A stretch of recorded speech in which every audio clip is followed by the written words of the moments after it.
Hi everyone, I'm ALI EWOLDT coming to you from New York City, and I had the pleasure and privilege of performing at the Pantages while I was on tour with Les Miserables in 2006 and West Side Story in 2010, and I actually just returned to the Pantages last year to watch my amazing friends and colleagues perform in Miss Saigon.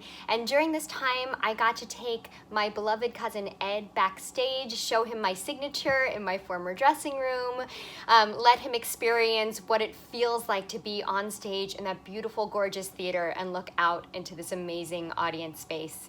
I'm so grateful for that time. I actually lost my cousin to liver cancer a couple months after that, but I am really honestly so thankful that we got to share those moments together and that I got to tell him all of these great stories that I had from working there.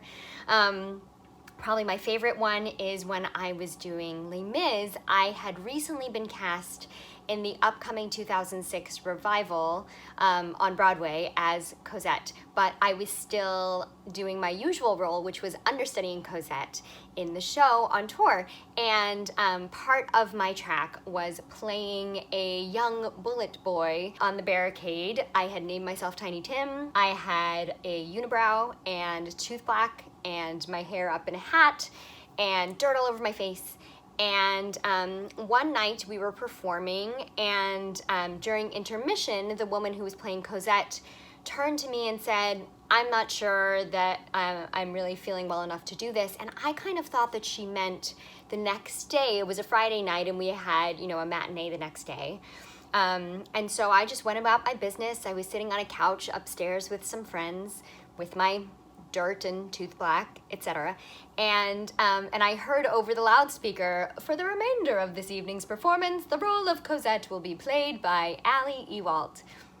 But nobody had told me yet. So of course I scurry down to the wardrobe room, to the hair and makeup room, and they had also just gotten the news. And it was one of those amazing theatrical moments where my wig happened to have just been washed and was in the process of being styled, so there wasn't time for that.